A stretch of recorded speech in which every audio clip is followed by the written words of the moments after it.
ओम गणेश हर हर महादेव। वैशाख पूर्णिमा अमावस्यांत मैं बात कर रहा हूँ। बहुत सारी जगह पर अभी वैशाख पूर्णिमा आने वाली है और वह 23 तारीख गुरुवार को है। उस दिन कुर्म जयंती भी है। वैशाख स्नान का भी बहुत बड़ा महत्व है। लेकिन इसके अलावा हम क्या कर सकते हैं जो वैशाख माह के विषय में शास्त्रों में कथित है और इसे पुष्करिणी नामक संज्ञा भी देवों के द्वारा वरदान में प्राप्त हुआ है। आज उस विषय पर हम बात करेंगे। अगर आपको यह विषय वीडियो पसंद आए लाइक करें, शेयर करें, चैनल पर नए हो तो सब्सक्राइब अवश्य कीजिएगा। तो जैसे लिखा हुआ है कि वैशाखी कार्तिकी माघी तिथयोतीव पूजिताः स्नान दान विहीनास्ता नेयः च पांडुनंदनः। अर्थात वैशाख माह की पूर्णिमा, कार्तिक माह की पूर्णिमा और माघ माह की पूर्णिमा, ये जो 3 पूर्णिमाएं हैं वह पूरे वर्ष में सर्वोत्तम पूर्णिमाएं मानी गई है। किस तरह से? तो स्नान दान जप तप होम यज्ञ, ये जो सारी क्रियाएं हैं आध्यात्मिक दृष्टिकोण से वह उस दिन अवश्य करना ही चाहिए। इसको न करके भी खास करके जो 2-3 विषय बताए हैं, स्नान दान और स्मरण, ये 3 तो अवश्य ही हर एक मनुष्य को करने चाहिए। अब क्या है, तो अगर इस वर्ष जैसे मैंने शुरुआत में कहा कि 23 मई 2024 जैसे उस दिन कुर्म जयंती है, भगवान विष्णु के ही अवतार कुर्म भगवान, उनकी जयंती है। उस दिन बौद्ध पूर्णिमा भी है। उस दिन वैशाख स्नान का खास करके महत्व है। तो जब भी प्रातः काल संभव है, आपको समय मिले तो तीर्थ में अवश्य ही स्नान करना चाहिए। इस दिन तीर्थ में स्नान करने से सभी अनजाने में किए हुए पापों का विनाश होता है। इस दिन अगर कोई मनुष्य यथाशक्ति अपनी स्थिति के अनुसार किसी जरूरतमंद को, किसी गरीब को, किसी ब्रह्म देवता को या किसी मंदिर में कोई दान करता है तो उसको भी अश्वमेघ यज्ञ जितना फल प्राप्त होता है।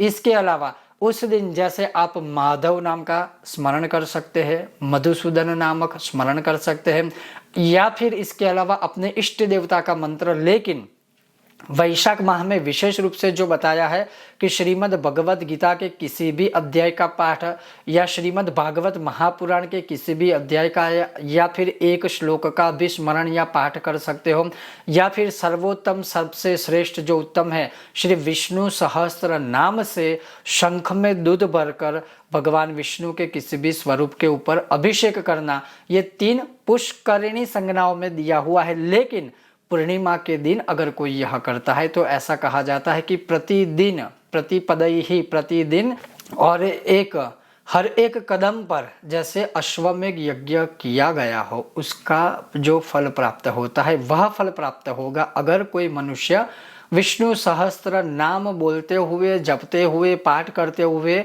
शंख में दुग्ध भर के फिर भगवान विष्णु के ऊपर अगर अभिषेक करता है तो, और वह भी खास करके वैशाख शुक्ल पूर्णिमा में अवश्य करना चाहिए।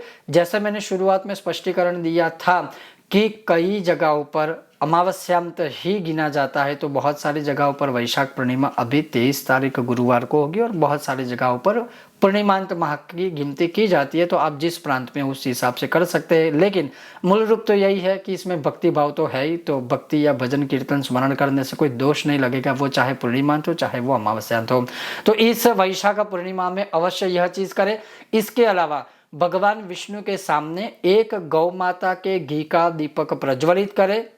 दीपक प्रज्वलित करने के बाद भगवान को प्रार्थना करें, ओम विष्णवे नमः, ओम दीप नारायणाय नमः, और जो भी आपके मन की मनः इप्सित कामना हो, जो अच्छी कामना हो, वो भगवान को प्रार्थना करें। बस सिर्फ ये चीज करना है। वैशाख माह में तीर्थ स्नान करें। अगर तीर्थों में ना जा सके तो प्रातःकाल स्नान करते समय गंगा आदि तीर्थों का स्मरण करें, क्योंकि इतनी अच्छी पूर्णिमा जो है वैशाख, जिसके विषय में स्वयं भगवान श्री कृष्ण ने पांडवों को यह कथन के द्वारा, कथाओं के द्वारा बताया था। और जैसे स्कंद पुराण में तो एक एक कथा दी है, खास करके एकादशी, द्वादशी, त्रयोदशी, चतुर्दशी और वैशाख पूर्णिमा, एक एक दिन की एक एक कथा है कि जिसने भी उस समय में यह तिथि के अनुसार व्रत या पूजन स्मरण किया था तो उनका जो अंत में मोक्ष पद प्राप्त होता है उसके विषय में भी कथा है। तो कहने का संक्षिप्त में यही महात्म्य है कि वैशाख पूर्णिमा के दिन अवश्य अच्छे सत्कर्म करने चाहिए। ये था आज का विषय और वीडियो। अगर आपको यह विषय वीडियो पसंद आया हो, लाइक करें, शेयर करें, चैनल पर नए हो सब्सक्राइब करके घंटी का चिन्ह दबाइएगा। बहुत जल्द मिलते हैं नए विषय और वीडियो के साथ, तब तक आप देखते रहिए कर्मकांड में आनंद पाठक मेरे साथ। ओम गणेश हर हर महादेव।